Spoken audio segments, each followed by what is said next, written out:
Good morning, ladies. Happy Monday. I hope this message finds you well. Weekend's over. Start a brand new week. Get up. Let's do this dang thing. Even for myself. Because, yeah, I've been trying to find my rhythm back again. But today's day one where we jump back on it. However, we are starting a new chapter of the Bible today. Judges is what we are on. The purpose of Judges, let's go into that, is the purpose. The book of Judges describes the history of Israel from a theological or spiritual viewpoint. The book records one of the darkest periods in Israel's history. This history is recorded honestly with no apparent attempt to gloss over the repeated failures of God's people. Now, Israel's unfaithfulness to God began with the nation's failure to possess the promised land as God commanded. After Joshua's death, an adulterous generation of Israelites failed to love and obey God and his love. They reaped the painful consequences of their disobedience. God disciplined his people by allowing neighboring nations to enslave and oppress them. Yet God proved faithful, and with testing, he provided leaders for deliverance. A recurring cycle in the stories of the six major judges. 1. At the first stage in the cycle, God's people sinned against him by rebellion and disobedience, turning away from the Lord. 2. As a consequence, God allowed his people to be oppressed by their enemies. 3. Eventually, the people would cry out to the Lord for deliverance. And verse 4. And then number 4, then God would raise up a military deliverer or a judge to rescue his people. The book of Judges reveals that obedience to the Lord results in blessing, while disobedience brings punishment. The Lord himself is identified as the sovereign judge of his people.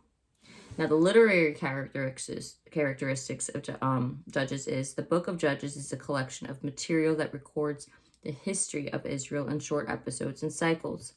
The book consists of the introduction, the history of the judges, and examples of the moral depravity of the land. Judges contains colorful stories, word riddles, old songs, ironic sayings, and vivid descriptions of brutal events. Deborah's song is an ancient piece of Hebrew poetry. Jotham's parable of the trees and Samson's ancient riddles are other literary forms appearing in this book. So that is what we are hopping on for the next several days. Judges chapters 1, 2, and 3 is what we'll be going over. So, today's Bible study goes like this. Verse 1. Now after the death of Joshua, it came to pass that the children of Israel asked the Lord, saying, Who shall be first to go up for us against the Canaanites to fight against them? And the Lord said, Judah shall go up. Indeed, I have delivered the land into his hand. So Judah said to Simeon his brother, Come up with me to my allotted territory, that we may fight against the Canaanites, and I will likewise go with you to your allotted territory. And Simeon went with him. Then Judah went up, and the Lord delivered the Canaanites and the Perizzites into their hand, and they killed 10,000 men at Bezek. And they found Adoni-Bezek in Bezek and fought against him. And they defeated the Canaanites and the Perizzites. Then Adoni-Bezek fled, and they pursued him and caught him and cut his thumbs and big toes off. Verse 7, and Adoni-Bezek said, 70 kings with their thumbs and big toes cut off used to gather straps under my table. As I have done, God has repaid me. Then they brought him to Jerusalem, and there he died. Now the children of Judah fought against Jerusalem and took it. They struck it with the edge of the sword and set the city on fire. And afterward, the children of Judah went down to fight against the Canaanites who dwelt in the mountains in the south and in the lowland. Then Judah won against the Canaanites who dwelt in Hebron. Now the name of Hebron was formerly known Kirjath Arba, and they killed Sheshai, Eliman, and Talmai. From there they went against the inhabitants of Debir. The name of Debir was formerly Kirjath Sepher. Verse 12, Then Caleb said, Whoever attacks Kirjath Sepher and takes it, to him I will give my daughter Asha as wife. And Othniel, the son of Kenaz, Caleb's younger brother, took it, so he gave him his daughter Asha as wife. Now it happened when she came to him that she urged him to ask her father for a field.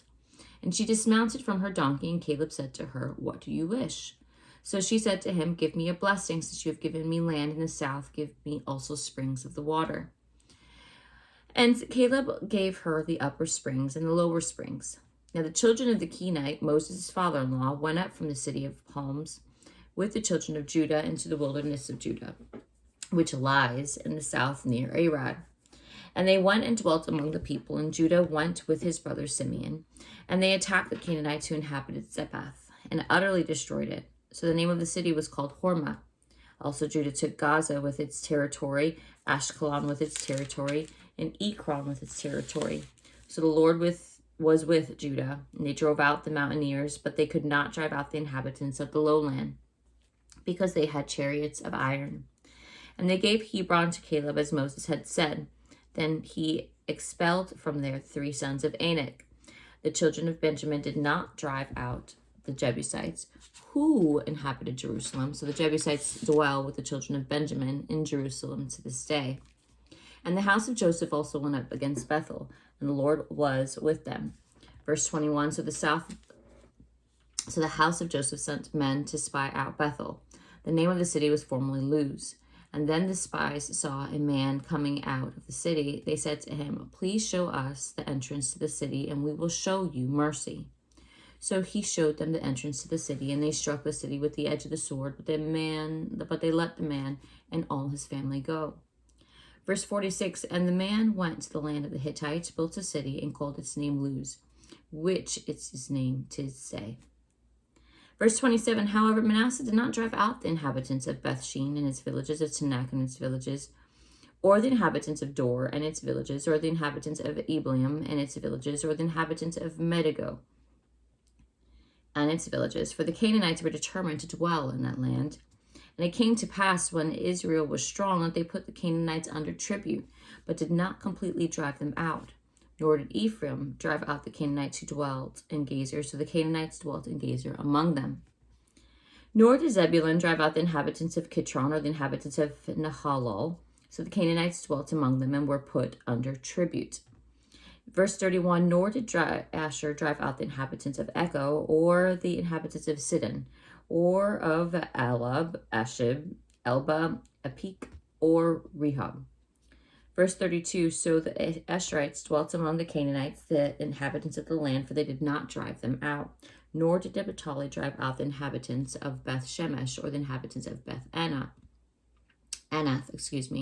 but they dwelt among the Canaanites, the inhabitants of the land. Nevertheless, the inhabitants of Beth Shemesh and Beth Anath were put under the tribute to them. And the Amorites forced the children of Dan into the mountains, for they would not allow them to come down to the valley.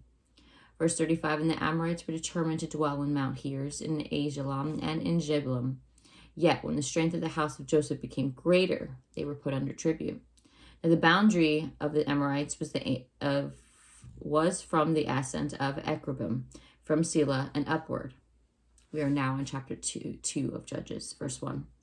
Then the angel of the Lord came up from Gilgal to Bochum and said, I led you up from Egypt and brought you out to the land of which I swore to your fathers. And I said, I will never break my covenant with you. And you shall make no covenant with the inhabitants of this land. You shall tear down their altars, but you have not obeyed my voice. Why have you done this? There before I also said, I will not drive them out before you, but they shall be thorns in your side, and their God shall be a snare to you. So it was, when the angel of the Lord spoke these words to all the children of Israel, the people lifted up their voices and wept. Verse 5, they called the name of that place Bochum, and they sacrificed there to the Lord. And when Joshua had dismissed the people, the children of Israel went each to his own inheritance to possess the land. In the days of Judah, possess the land. So the people served the Lord all the days of Joshua and all the days of the elders who outlived Joshua, who had seen all the great works of the Lord which he had done for Israel.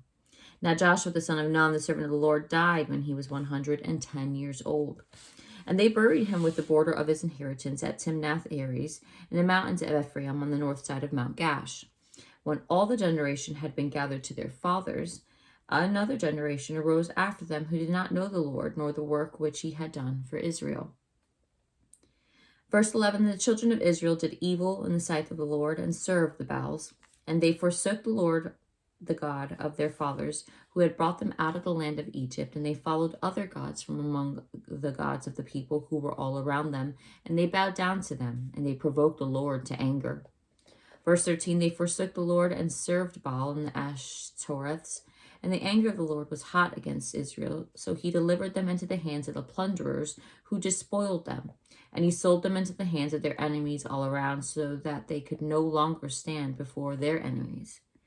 Wherever they went out, the hand of the Lord was against them for calamity, as the Lord had said, and as the Lord had sworn to them, and they were greatly distressed.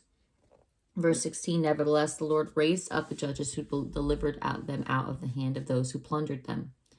Yet they would not listen to their judges, but they played the harlot with other gods, and they bowed down to them, and they turned quickly from the way in which their fathers walked. In obeying the commandments of the Lord, they did not do so.